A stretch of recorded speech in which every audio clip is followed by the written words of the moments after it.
Okay, we are picking up on Tes Zayin Amud Aleph. We are on the third line. So the right now again we're right at the point where Achashverosh woke up in the middle of the night, and he was trying to figure out why no one would tell him if there was a plot against him between Esther and Haman. If they were plotting to kill him, why wouldn't anyone tell him? So it says that the book that they had that wrote everything in there, the pages were being turned by themselves, was being erased. So what happened now? So Achashverosh asked him, so what happened to Mordechai for telling me that Bigsan and Seresh wanted to kill me? So it says, "Lo nasem el davar," nothing was done with him. Amar Rava, lo mimnesha avin es Mordechai, lo mimnesha sonim es Haman.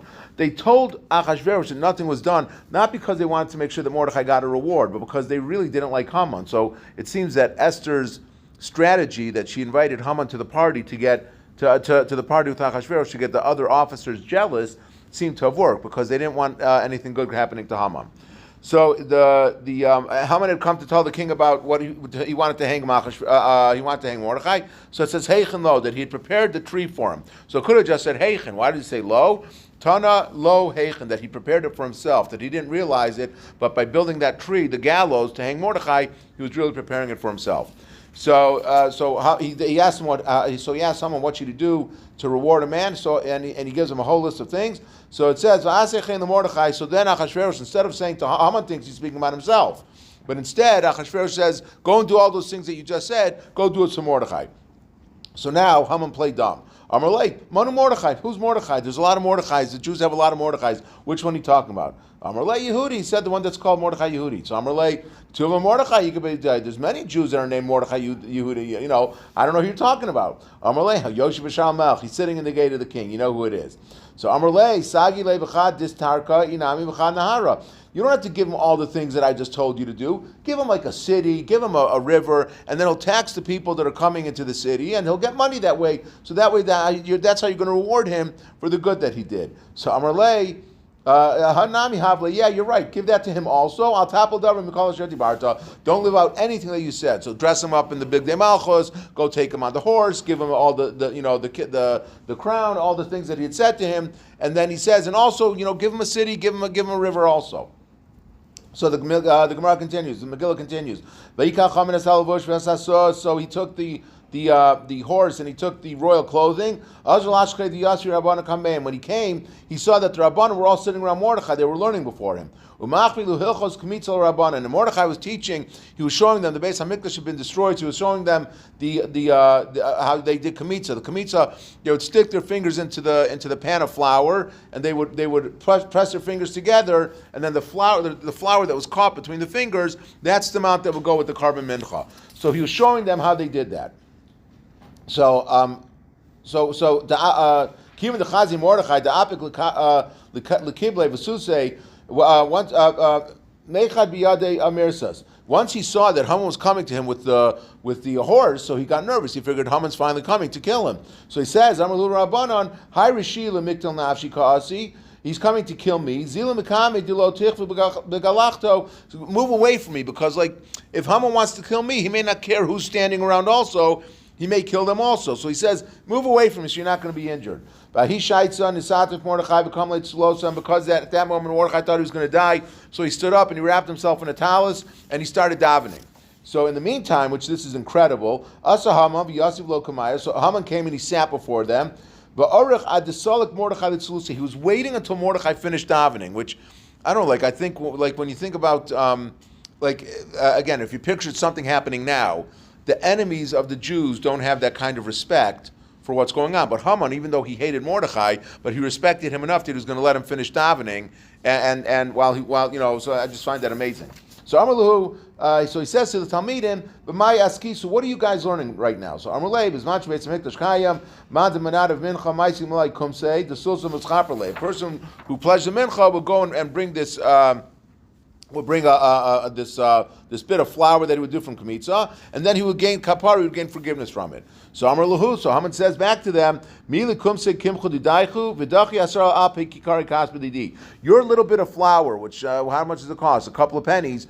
Your little bit of flour that you have came and it pushed aside the 10,000 silver coins that I wanted to give Achashverosh to destroy you. So in the meantime, Mordechai, who was davening, hears what Haman is saying. So Amar Lei, Russia, he said to him, you're such a Russia. Evet shekana nechasim, evet lemin, evet shekana nechasim, evet lemin, nechasim lemin. If an evet acquires something, the evet still belongs to the master, and anything that the evet acquires also belongs to the master. And as we established yesterday, that many years ago, Mordechai had bought Haman as a slave. So he says, your 10,000 silver coins that you gave to Achashverosh, it's my 10,000 silver coins. It wasn't yours to give. Anything that you own is mine because I'm your master.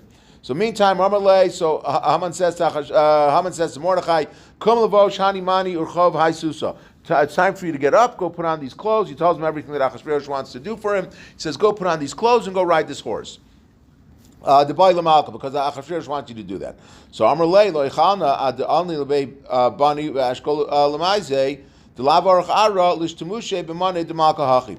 I can't go. I've been fasting for 3 days. I look terrible. I smell horrible. My hair is not, I didn't get to cut my hair before Pesach. And again, the Mepharshim say even though it was on Pesach now, he was able to get a haircut even though it was Pesach because he wasn't able to do it beforehand. He says, I can't go putting on the royal clothing right now if I smell and like this and I look like this. I need to go to the bathhouse and I need to go to the barber. And in the meantime, Shadra Esther v'asterinu l'kulei beibani u'l'kulu umni. Esther went ahead and she closed all of the bathhouses down and closed up all the barbers also, in order that Haman would have to be the one that was going to take care of Mordechai personally. So So Haman brought Mordechai into the bathhouse and he took care of him. He bathed him. And he went and got his scissors and he was cutting his hair. At the time that he was cutting his hair, Haman started groaning. He started moaning to himself. So Mordechai asked Haman, why are you groaning? What are you upset about? So Amalei, Gavra to have a chashiv leila malka makula ravros nohi hashta lishvayni b'layni v'saper. I was like the second in command, and now I'm a bathhouse attendant and I'm a barber. Like, look at me, look, like what's going on? I don't deserve this. I was the most chashiv person in the kingdom. So Amalei, he said. So Mordechai says to Haman, Russia, v'lav saper shel kvar kartzim hayusa. That was your job before you became elevated into the kingdom. You were a barber. The Tana, we learned, Haman Saper Shal Kvar Kartzim Haya Esrim Shtayim Shana. He was a barber, and it wasn't like one of these guys that's, like while he's waiting for his career to take off, so he did hair cutting on the side. He was a barber for 22 years. So he says, you were a barber, so what are you sitting here and complaining about that you have to cut my hair now? So meantime, Bazar the Shaklinu Lamazi Lavshinu Lamane. So after he cut his hair and he gave him a bath, so he dresses him in the royal clothing. And he says to him, Amalei, Sakru Chav, it's time for you, okay, get up on the horse now, go jump up on the horse. So Amalei, I'm not able to, because I've been fasting, I'm too weak to jump up on the horse, it's too high up for me. So Haman had to bend down on his hands and knees, and Mordechai climbed up on his back in order to jump onto the horse. So Kisalik Baipe, and when Mordechai was jumping up onto the horse, he kicked Haman. So Haman says to Mordechai, that when your enemy is falling, you're not supposed to be happy. So what are you kicking me for? So he said, he says that's only talking about when you see a Jewish enemy that's falling, so you shouldn't be happy when he's falling down. But when it comes to non-Jewish enemies, then it says that you should like be jumping up and down upon where they were. It's okay to be happy about that. So Haman's leading Mordechai through the streets, and he says, that this is what is going to be done to the man that the king wants to reward. This is the reward that he gets. When he's going down his own street, so his daughter, who was standing up on the roof, saw that they were coming through. When Haman left in the morning, he said, I'm going to kill Mordechai, right? That's how he left his house. They didn't know what was going on now, that he went and he told them that he went to Achashverosh, and Achashverosh said, go do this for Mordechai. So she thought that Haman was riding on the horse, and Mordechai was leading him through the streets. So what did she do? Shakla atzitza debesakise ushadise aresha davua. She took the toilet bowl, that was filled with the excrement, because they didn't have plumbing in those days. They used to gather it in a bucket or whatever they did for when they had to go to the bathroom. So she took this bucket of excrement and she threw it down from the roof onto the person in the front of the horse who she thought was Mordechai. And then what happened? Dol Eine. So Haman looked up, and she saw that it was her father that she threw this on. Nafla Meigra La'aro Mesa. So she was so distraught from that she committed suicide. She jumped off the roof and she died. Behind Udichsiv, Vayasha Mordechai al Shara Melch, that Mordechai returned to the gate of the king. Amar Rav Sheshes, what does that mean? Sheshav L'Sakul L'Sani. So he went back to wearing sackcloth and to fasting. V'Haman Nidchaf El Beso Ava V'Chafu Rosh. And Haman went back to his house and he was mourning and his head was covered in filth. What does that mean? Avel Albito, he was in mourning for his daughter that had killed herself. V'Chafui Rosh Al She'erolo, and he was covered. He went back. He was filthy because he had this excrement that was thrown on him. So Haman told Zeresh and all of his all the people that his close friends. So Karilu Ava. First it says that they called him his close friends. And then and then it says they called him his wise friend. So why did it switch it? It goes to, you learn from here that if someone gives advice to you, even if they're not Jewish, if a person gives advice and it's good advice, they're called a chacham. So what was the advice that they gave to Haman? They said, if he's from the children of Yehudim, if he's from the Shevet of Yehuda, then you're done, you're finished. Amrulay, imishar shvatim kaasi. If he came from one of the other shvatim, you'd be able to prevail over him. You'd be able to still be victorious in this. V'yimeshevi Yehuda v'Inyamin v'Ephraim Menashe lo yachlu say. But if he comes from one of these shvatim, you're not going to be able to beat him. Why? Yehuda d'chsiv yadcha ba'oref ayvecha. It says by Yehuda that it says in the bracha that Yaakov gave to Yehuda, it says that your hand's going to be on the nape of the neck of your enemies. So it means that Yehuda is going to be able to conquer all his enemies. And Enoch and the other Shvatim, Binyamin, Ephraim, and Menashe, it says D'chsibu Lifnei Ephraim, Binyamin, Menashe, Arura Eskarosech. That before those Shvatim, you're going to show your might. You're going to stand up for them. So since he was from one of those Shvatim, it's too late now. Now that he's on the ascent, you're going to be on the descent. So it says kinafol tipol upon him because you're going to fall before him. It says nafol and tipol. So Darash Abidu Bar Eloi Shtei Nefilos Halalama. Why does it say a lashon twice of falling? So Amrulo Umazu Meshula La'afra Meshula Kachavim, that they can either compare it to the lowest of the low, like the dust, or they can be compared to the stars. Now at that Kishain yard, and when they're falling down, when they're doing bad, yard they're not offer. They fall all the way down to the dirt, like they become really decrepit. It's horrible. Ukishain olin not local chavim. But when we rise, when the Jews are doing well, we rise all the way up to the top. And then it says that the king's servants came and they brought him and they made him come very quickly to leave his house to go to the second party that Esther was having for Haman and Achashverosh. So what does it mean? That he was very confused because remember, his daughter had died. He had this whole turn of events where he didn't have a chance to clean himself off from the excrement that was on him. His advisors had just told him that if Mordechai is from the Shvatim, you're not going to be victorious over him. So like he's seeing his whole world is coming crashing around him. So then Esther says to Achashverosh, because my people have been sold, and it's not worth whatever the king was damaged. What does the damage mean? Because he was jealous of Vashti. Haman was jealous of Vashti and he killed her. And now and now he's jealous of me also, and he wants to kill me also. So that's what he was saying, that he's damaging the king, that he was knocking his wives off one by one. So it says twice. It says Vayomer Melech Achashverosh, and then it says again Vayomer LaEsther Malka. What does that say twice? Vayomer Lamali. Why did it say it twice? Amar Abavo B'tchila Ayidei Torgamon. First, he would always speak to her through an interpreter. Kivan de Amrle Midabei Shalka. But once she said that she came from the house of Shalom, that she was royalty, Yad Vayomer LaEsther Malka. Then he started speaking to her because I guess up until now, besides that he didn't know which nation she was from, but he also, I guess, a king didn't even speak to his wife directly. He would speak through a Maturgama because if she's a commoner. Now that he found out that she was from royalty, so he spoke to her directly. Vatomer Esther, Ish Tsar v'oyev Haman Arazeh. Amar Abelazar Melamed Shahaisam Machva Klapi Achashverosh. When she was saying this Tsar v'oyev, this enemy, she pointed first to Achashverosh. And then a malach came and pointed her hand away so that Achashverosh wouldn't get upset that he was pointing at her, and instead that he was pointing at Haman. And the king got up in his anger, and it says that the king returned.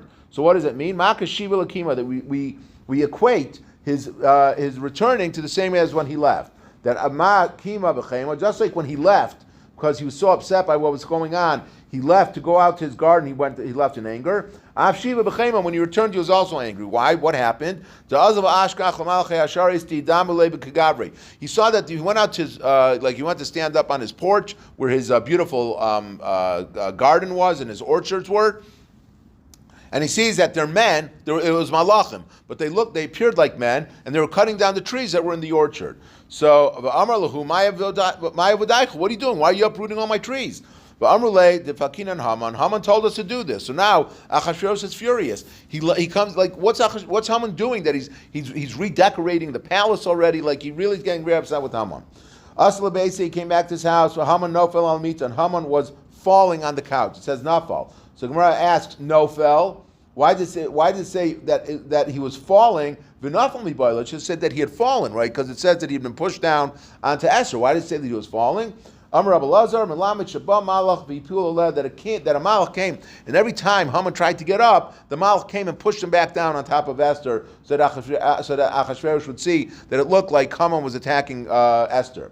Amar Vaimi Beisa Vaimi Bra. He says, I'm being attacked from the inside and being attacked from the outside. In here, you're trying to assault Esther, and I go outside and you're destroying my property. You're going to go and you're going to assault the queen, and I'm standing right here in the house. So Charvona pointed out and he said that here's a tree that Haman wanted to use. Amar Rabbi Lazar, Af Charvona Rasha Ba'osa Eitzahaya. Charvona was not a good guy. Charvona was a Rasha, right? Because he says the Mepharshim say, there's a tree that's 50 amos long. If I ask you to look outside and to say how high is that tree, you'll say, I don't know, it looks like it's about 25. You don't know exactly how tall it is. Charvona knew the measurements exactly because he was involved with the plot to hang Mordechai. Kivan Shirah Shalon is Chaim Atzas, but once he saw that the tide was turning, Miyad Barach, so then he left Haman and he went to help Mordechai. That he says that he's going to be cast aside, and then everyone is going to flee from him. That all of his allies were fleeing from Haman. And the king's anger was quieted. Why does it say that there was 2 times? It says that it was 2. It should have just said shachach. Why did it say shachacha? One is talking about the Rabbanu Shalom's anger, that Hashem had been angry with the Jews, with Klal Yisrael, that we had gone to the party and we had worshipped at Tzelem, that we had bowed down by Nebuchadnezzar, that they had bowed down, and so Hashem now was forgiving them. Shimon was for Achashverosh, that he was no longer angry either. That some say that first he was angry over what happened to Vashti, and he was angry over what happened to Esther. Now Achashverosh, because he decided he was going to kill Haman, so now he felt like he had taken revenge on Haman for what he had done to his wives. We will stop here, and tomorrow night, again, I think that